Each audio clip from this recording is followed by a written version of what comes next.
Bismillahirrahmanirrahim. Alhamdulillah. Alhamdulillahilladzi 'allamanallahu bil qalam wa 'allamal insana ma lam ya'lam. Allahumma shalli wa sallim wa barik ala sayyidina Muhammadin wa ala alihi wa sahbihi wa man wala. Bapak Ibu, saudaraku yang dirahmati Allah Subhanahu wa taala. Dalam hidup ini ada yang disebut dengan benar dan menjadi benar. Ketika kecil kita membaca Al-Quran, kita belajar tata cara membaca dengan baik. Ini namanya benar. Ketika dewasa, kita tetap membaca Al-Quran, menelaah, memahami isi kandungannya, mengakrabinya, maka ini namanya menjadi benar. Sebaliknya, ketika dewasa kita tidak mengakrabi kitab suci Al-Quran.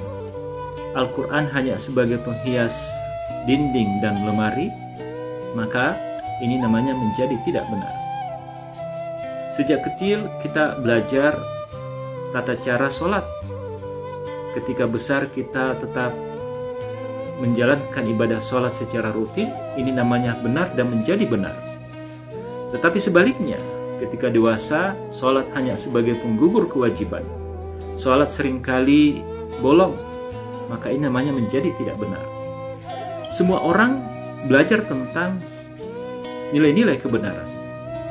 Tetapi menjadi benar atau sebaliknya tidak menjadi benar, ini adalah pensikapan kita terhadap nilai-nilai kebenaran tersebut.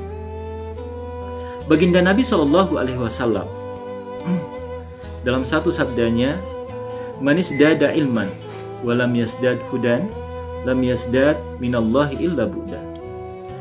Siapa yang bertambah ilmunya, tetapi tidak bertambah petunjuk dan hidayah kepadanya, tidaklah ia di sisi Allah kecuali semakin menjauh. Kita bertambah ilmunya, tetapi tidak ada istiqomah, konsistensi terhadap nilai-nilai kebenaran yang kita telah pelajari, yang kita pahami, ini justru akan menjauhkan diri kita dari Allah Subhanahu wa taala. Oleh sebab itu, yang namanya petunjuk, yang namanya hidayah perlu untuk senantiasa kita pinta, kita doa kepadanya. Dan inilah sesungguhnya yang kita senantiasa pintakan di dalam bacaan surah Al-Fatihah. Ketika membaca ihdinas siratal mustaqim, ya Allah, tunjuki kami ke jalan yang lurus, di mana di dalamnya ada hidayah, ada petunjuk darimu.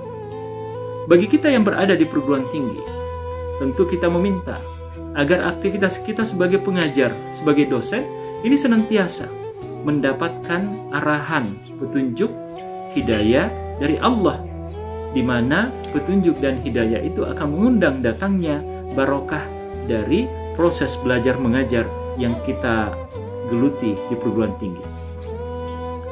Saudaraku yang dirahmati Allah Subhanahu wa taala. Proses belajar mengajar ini diiringi dengan adab.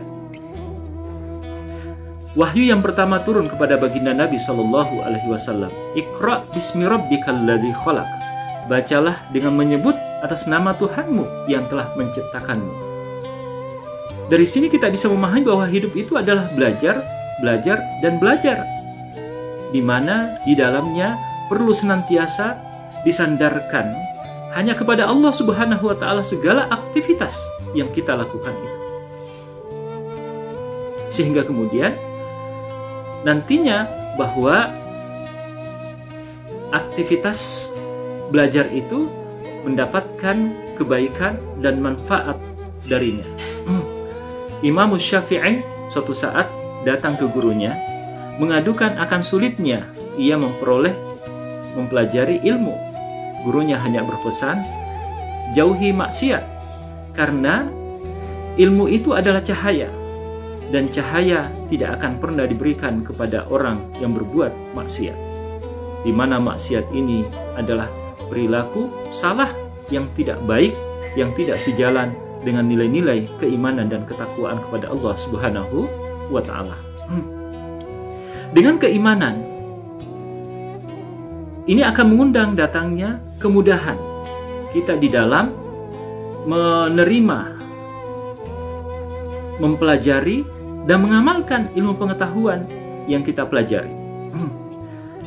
Imam Malik ketika diutus oleh ibundanya untuk belajar ke salah satu gurunya yang bernama Rabi'atul Ra'yi, ibundanya hanya berpesan, "Anandaku, camkan, pelajari dari gurumu terlebih dahulu tentang adab sebelum engkau mengambil ilmu pengetahuan darinya."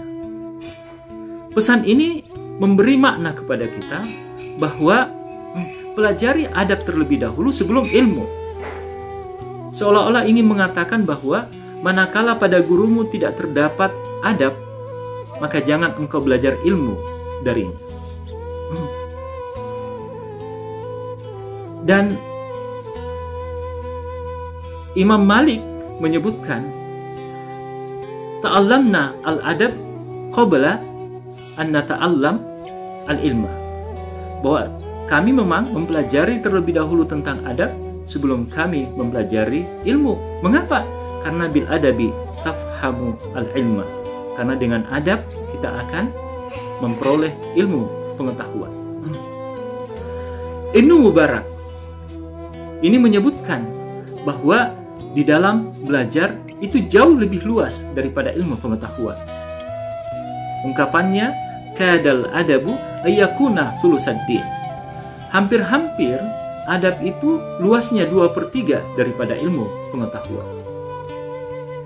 Lanjutnya lagi, la yambalur rajulu binau'il ilmi qabla ayyuzayyina amalahu bil adab. Bahwa tidak akan bermanfaat ilmu pengetahuan pada diri seseorang manakala ilmu pengetahuannya tidak dihiasi dengan adab. Dan memang ulama-ulama kita dahulu, mereka sebelum berdakwah, mereka mempelajari ilmu pengetahuan. Sebelum belajar ilmu pengetahuan, terlebih dahulu mereka belajar tentang adab. Luasnya adab ini sehingga dalam satu ungkapan dari Ibnu Mubarak menyebutkan, ta'allamna al-adaba salasina aman wa ta'allamna al-ilma 20. Kami belajar tentang adab itu 30 tahun, sementara belajar tentang ilmu 20 tahun. Kata adab ini seringkali digandengkan, disandingkan dengan akhlak. Memposisikan kalimat adab di dalam proses belajar mengajar, ini kita bisa pahami oleh sebab adab itu adalah kebaikan dan kemuliaan yang diperoleh oleh seseorang hasil dari interaksi, intensitas komunikasi pergaulan dengan sesamanya manusia, termasuk di dalam proses belajar mengajar ini. Oleh sebab itu kita seringkali menyebut adabnya terpuji, kalau sebaliknya qalilul adab. Di rumah tangga kita seringkali mengenal adab-adab bertetangga, adab-adab menerima tamu. Baginda Nabi SAW juga dikenal dengan adab yang sangat mulia. Allamani Rabbi fa ahsana ta'dibi. Allah Subhanahu wa taala, kata baginda Nabi, yang mengajarkan langsung kepadanya sehingga adabnya begitu sungguh mulia. Sementara akhlak ini kalau merujuk kepada wahyu yang pertama turun, Iqra bismi rabbikal ladzi khalaq, maka akhlak ini adalah hasil kebaikan dan kemuliaan yang diperoleh oleh seseorang dari hasil hubungan vertikalnya kepada Allah Subhanahu wa taala di dalam ibadah-ibadah yang ia dirikan. Akhlak itu dalam definisinya yang kita pahami bersama adalah ketika sholat, maka yakinlah bahwa Allah melihatmu. Bila mana engkau tidak melihat Allah, maka yakinkan dirimu bahwa Allah melihatmu. Semoga pada akhirnya di dalam ibadah puasa yang kita laksanakan ini, kita senantiasa menjadi insan-insan yang tercerahkan, sosok yang bertakwa, di mana adab-adab kita, kesantunan, kesopanan, nilai-nilai kejujuran, nilai-nilai kesabaran, nilai-nilai kasih sayang kita kepada sesama senantiasa meningkat, muncul. Termasuk tentu lembaga pendidikan, kasih sayang kita kepada para anak murid, para mahasiswa, dalam hal tentu memenuhi kebutuhan-kebutuhan, melaksanakan kewajiban, memenuhi hak-hak para mahasiswa. Ini menjadi bagian dari konsen adab-adab kita di perguruan tinggi. Demikian, hadanallahu wa iyyakum ajma'in. Wassalamualaikum warahmatullahi wabarakatuh.